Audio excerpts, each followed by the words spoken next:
Hello everyone, hope you're doing well. Today it is a wonderful sunny day outside and I'm drinking Real Brew Draft Root Beer, and all I can say is instead of enjoying the outside, I'm stuck in my office talking about War Thunder because they decided on this weekend to drop the Victory Day Allied bundles and discounts. And generally this is one of the big events for the year if you like discounts in War Thunder, and therefore I think it's worth my time talking about it, going through the bundles themselves, which ones I would recommend, which ones I wouldn't recommend, and generally just looking at the vehicles, giving you an overview from my time with them, and also from opinions of other people that I've talked about, or talked with, I should say. So, the first thing to understand is this special, I suppose you'd call it, is running from the 4th of May to the 10th of May. So if you can't pick it up right now, like if you can't pick up a bundle but you really like it, just understand that you have about 5 days here. So, don't rush ahead with it if you don't need to. Enjoy your weekend, enjoy, time with the family, the kids, brothers and sisters. And then on Monday, when, work hits you in the face, then you can go out and buy one of the bundles.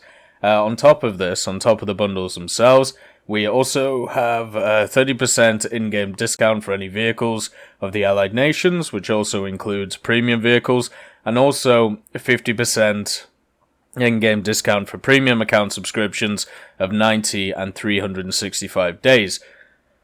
So for me personally, as a person who plays quite a lot of War Thunder, the main thing which I'm looking for out of these specific discounts and events or specials is the premium account discount. Now, if you play War Thunder every day, or if you play War Thunder quite a lot, then a premium account is going to do you much better than a specific premium vehicle, because you'll be able to use the premium account for every vehicle instead of just one single one, which you may get bored of after a while, or it may not live up to your expectations once you actually buy it. So for me, when I'm looking at these things, I always say to people, a premium account is much more important than a single premium vehicle, and it's generally cheaper as well, especially when it's on a 50% discount. On top of this, there are also other discounts, as we'll see for the 180 days premium account, so we'll go through that when we get there. But the bundles themselves at 50%, we have the Royal Guard, Allied Armor, Allied Air, Tracks of Victory, Wings of Victory, and of course premium account as well.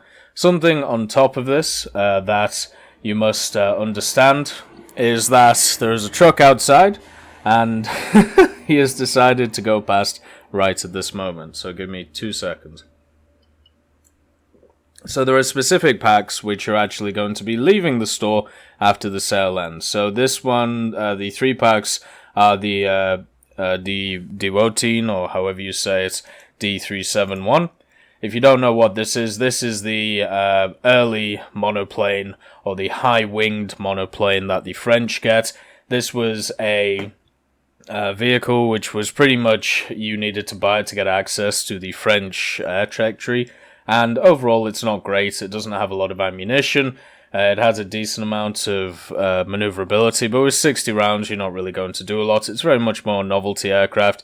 I would definitely say it's not really that worth it. You do get a bit of premium and 500 Golden Eagles, which will allow you to pick up another rank 1 premium, but generally it's not really worth it. The other two are kind of interesting though. So the T3485E, if you don't know what this is known as the Chicken Wire T3485. It is pretty much just a T3485 with a little bit of add-on armor. Now that add-on armor in itself can actually bounce shots. It can also absorb shots, and it is incredibly annoying when it does. It is more effective against HE and heat and the like, but generally at its BR of around about 5.3. What happens is you don't really run into that. You run into a lot of APHE. So in order for the chicken wire to actually eat shots, it doesn't really happen that much. So basically what you're paying for is a premium T3485. Now the T3485 is one of the better medium tanks for the Russians as you grind through the tree. At 5.3, it goes up against Tigers and Panthers quite a lot. Against Tigers, it annihilates. Against Panthers, it's a good matchup. It also goes up against a lot of other stuff like the T25 and sometimes can get up-tiered into the Pershing, and it still does well. It's one of those vehicles that does well if you up-tier it. It does great, down-tiered, and does well at its level. So therefore, if you're looking for a solid purchase, this is definitely one to pick up if you're trying to grind through the Russian tree. Or the Soviet tree, I should say. You only get a premium account for 15 days with it for $30. So, you have to decide yourself if that price is worth it to you. But I would definitely, if it was me, pick it up just because it's going to be a good grinder to go along with your other T34s. The other one is the BE6. Now, the BE6 hasn't actually been out for that long, and it seems like it hasn't done very well. And the reason for that is that it doesn't really fit the meta of the game, at least in a realistic, and that is because even though its bomb load is not terrible, I mean it's okay, it's incredibly slow, and it has massive weak spots with its armament. It does have 23mm turrets on it, one on the front, one on the back. It has 5 in total, but because it's so slow, it's very easy to actually maneuver around the vehicle and be able to find its weak spot.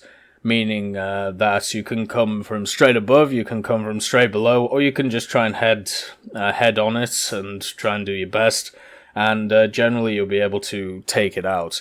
The issue with this aircraft is because it is quite slow, it doesn't ever really get to the target, and also a lot of people look at this and just say, well, why don't I just fly the PE-8? And then they fly the PE-8. So unfortunately, I'm guessing the sales for this weren't that great, so they're taking it out of the store. I hope we get a standard tree version of something like this at some point.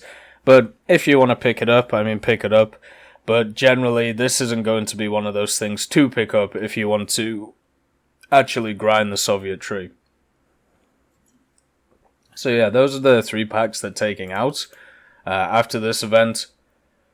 So just be cognizant of that. And also, of course, these deals are different for PS4 players. Unfortunately, that's just how it is. I'm sure it'll be the same once we get the Xbox players. It's unfortunate, but if you are a PS4 player, please read the news bulletin yourself. It will be in the description of the video.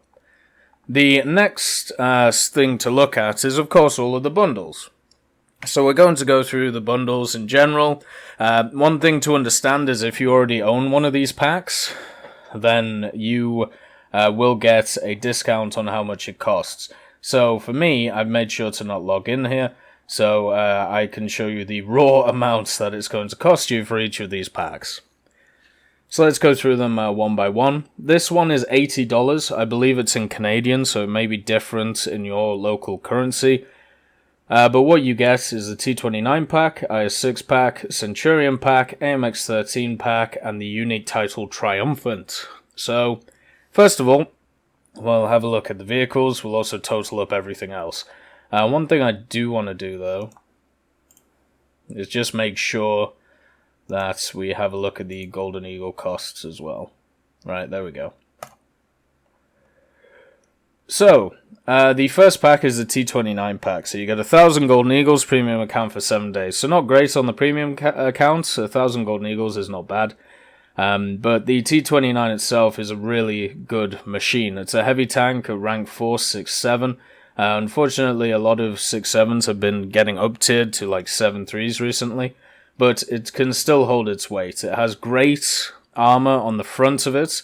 The only issue is its lower glacis, which you can easily hide. It's got good maneuverability for a large tank, and also it has access to a really good round out of its massive gun. And the equivalent tank in the tech tree is the T-34 American Heavy, and in that regard, it doesn't get access to the HE filler that the T-29 does. So if you want to, when you penetrate, do a lot of damage, you get the T29.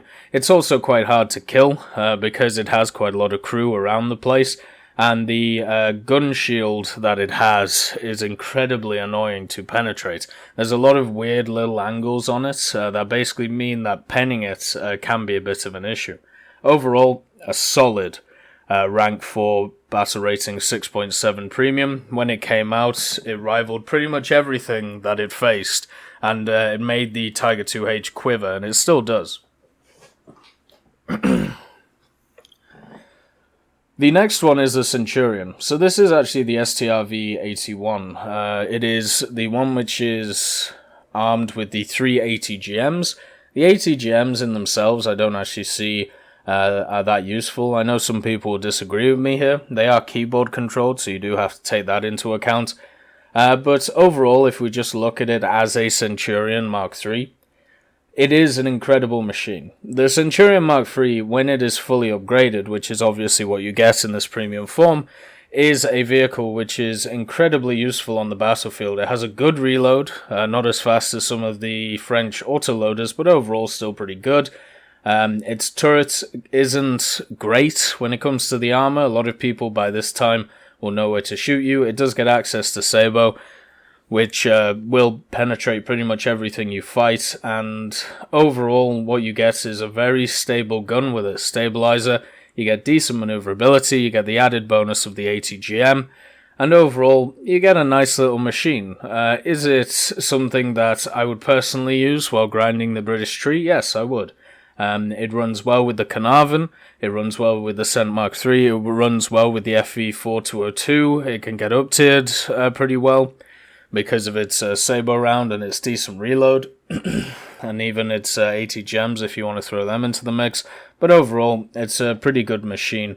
The only issue with it is the fact that a few vehicles have been added recently, such as the French, which do outdo it in certain ways, and also its 84mm doesn't always do as much damage as you want it to, but as long as you're accurate with it, you should be okay. The IS-6, the wonderful king of the motherland. The IS-6, when it first came out, was an annoying as hell tank to face. Nowadays, with its up BR and its change in damage model, let's just say it's a hell of a lot easier to deal with. It's a 7.3 now, and they got rid of a bug, which was in the turret, where there seemed to be an extra bit of armor, which wasn't supposed to be there. But overall, with its BR change, it did also get another damage model update where it got some increased side armor to 120mm, I think. But overall, the i6 is much more of a tame beast nowadays. Does that mean it is not a good beast? No, it is still a great beast. It is a wonderful machine. It is a quick heavy, which is something that a lot of people forget about. It's got a good anti-air gun on the top of it, and the reload on the gun is manageable. One of the best things about these Russian heavies is that getting in and getting out of combat is incredibly quick compared to other heavies from other nations. So its reverse is really good, its forward momentum is really good, and also because of the angles, especially on the upper glacis and the turret itself, it can bounce shots where it really shouldn't. Since it is at 7.3 though, if you do get up-tiered into some of the other heavies that you may fight, such as stuff like the Mouse or the Conqueror, you will actually have to learn how to aim with it. Before, it was much more of a point-and-click blom kind of gun at 6.7, 7.0, but now at 7.3, unless it gets down-tiered, you do actually have to aim it, so at least that's nice. I've had many i6 drivers bounce off my Conqueror's turret, and it's hilarious every time it happens, because you can just tell they're going, why doesn't my round pen? But overall, a very good tank, runs really well with other 7.3s. You've got the 906, T54, 7.7. You also have the ZSU 57-2. You have a really strong lineup there for the Soviets. You have, as I said, the T54, T44-100, Object 906, ZSU 57. I believe there's also a tank destroyer in there as well. It's just a crazy lineup. Also the IS-3 if you want to add it. But basically, you replace the IS-3 with the IS-6, and Bob's your uncle. You have a really good premium. You have time to be able to annihilate things with the IS-6 and be able to get into your 906 and annihilate people once again. The last one is probably the weakest out of the four. This is the AMX13 SS11, and what you'll find from this, it's a rank 4 scout tank, pretty much. Now, me personally, I've actually really enjoyed all of the AMX13s. I do have the SS11, and it was one of the first parts of the French tree that I spaded all of the light tanks. And the reason for this is because of the scout mechanic. Now, the SS11 does get the scout mechanic. The issue is, it sits at a BR of 6.7, and, well, it has a piddly 75mm. Now, this actually might not be bad if you get up-tiered into 7.7 against stuff like Leopards, but against 6.7s, you generally run into stuff like Tigers and Carnarvons, T29s, T34s as the French, and the issue with the 75 is it don't pen anything, so you're pretty much left with a machine which is incredibly quick. The turret is a bit floppy because of the gun and also the ATGM mounts, and you are just a scout vehicle, and that is something you have to understand. You're not going to kill a lot of stuff unless they're a second spawn on their AA, or if you get lucky with an ATGM, but generally you won't be firing your ATGMs, because if you do, you give away your position, so therefore you can't scout anymore. So there's a really weird to and fro going here with the AMX13 SS11.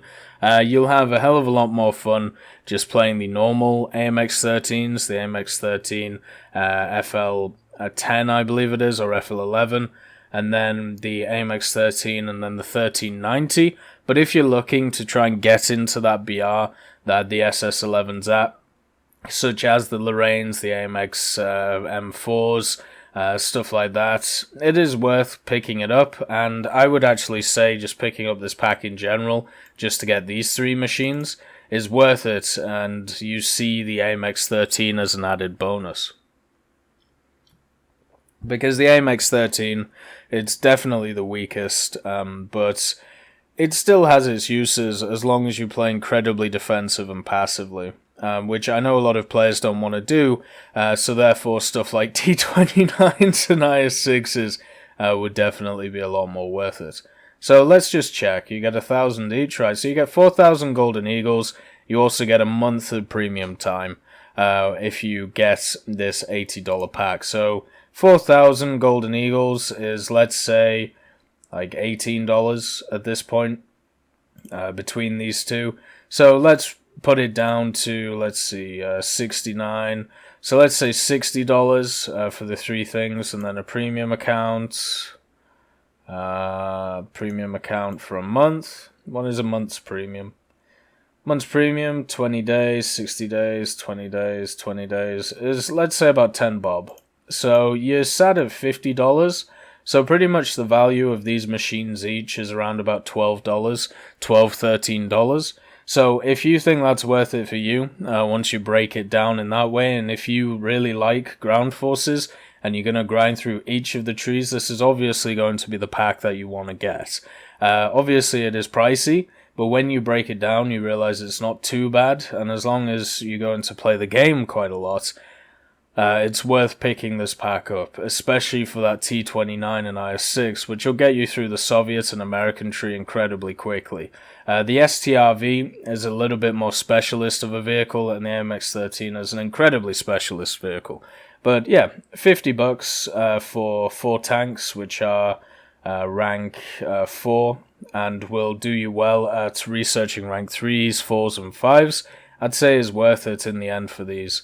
But just understand, as I said, the price may vary for you, since it is obviously different per nation. So yeah, this first pack, but this bundle, I would say is a recommend. The second one is this one.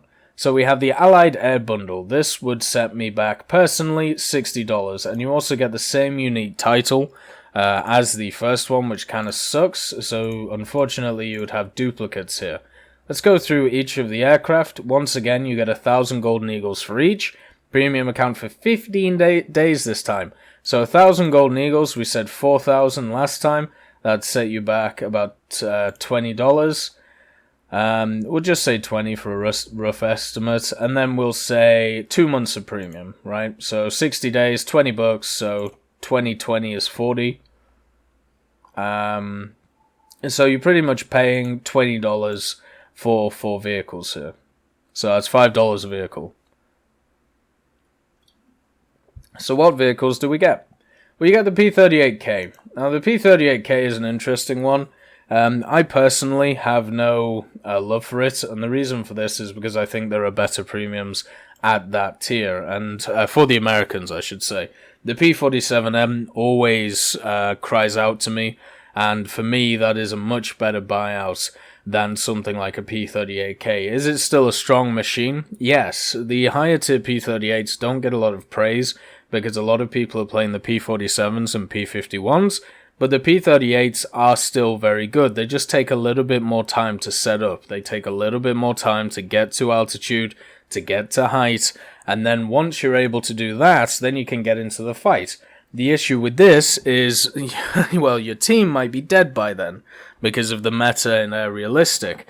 Is it as useful as a P47M in ground? No, because it can't carry as much ordnance. So in that sense, it's worse than it. So as you can see, I would just say just pick up the P47M RE if you have the chance. The Wyvern. Wyvern is probably the best credit grinder in the game. It's either this or the premium P47s, depending on your skill level, or the BV238, I think it is. I'll just check that, because I might be wrong. Yeah, somebody asked me, what premiums would you suggest? Yeah, it's the 238. What I would suggest for credit grinding, because obviously some people are having issues with silver lines, and pretty much Wyvern, one of the premium P47s, or the BV238. Depending on what you like doing, depending on your playstyle, that's pretty much what you want to do. The Wyvern will net you a ton of research, it'll net you a ton of silver lines, as long as you get to the target, and it is incredibly useful in ground realistic. It has a very good payload, and after that, it is also able to fight in a limited way.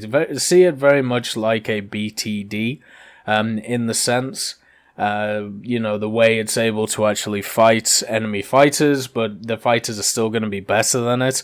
But the Wyvern is going to have a little bit more of an advantage over other attackers at that time. It's one of the best vehicles to use to grind out the British tree if you want to. I personally don't really need it, since I've already ground out the British tree, but if you're new to the game, or if you want more options in ground forces, and also to grind out the British tree, the Wyvern is easily your best bet in this. The LA11 is not a good plane. The LA9 used to actually scare me in-game, which is kind of interesting. Lovely to see the camera is still working. Thank you, Matrix. The LA9 in the actual tree is a interesting cookie. What it used to do is outclimb everything and be able to take on everything very, very well. What we've had since the LA9 was put into the game is a hell of a lot of super props. So what am I talking about? Griffin engine spits weren't in the game back then. P51H's weren't in the game back then. P47N was not in the game back then. The later tier P38s weren't in the game. The only things that you could actually deal with the LA9 with were the later Germans, the D13, the D12, the K4, but unfortunately the flight model of the D12, D13 and D9 got dealt with or changed, and the LA9 became superior again. Or you fly Japanese, and obviously Japanese has some interesting rank 4 vehicles which made the fights against the LA9 interesting. This is a time though that I'm talking about, which was about 3 years ago. And since then, the LA9 has, let's just say, gone down the pecking order in terms of fighters, and at this point, it is very much a run-of-the-mill average fighter. The LA11 joins this. The LA11, in my opinion, feels very, very heavy for a fighter. its engine is not powerful enough compared to the other fighters that it faces, and its guns, of course, are the Soviet guns, which definitely have issues with sparking sometimes. So overall, I would not suggest anybody really pick up the LA-11, but it is part of this pack, so if you like the other vehicles, obviously pick it up. But it's not going to be that useful for you. It's a fighter which just gets outdone by a lot of other fighters at its tier, very much like the MB5 for the British.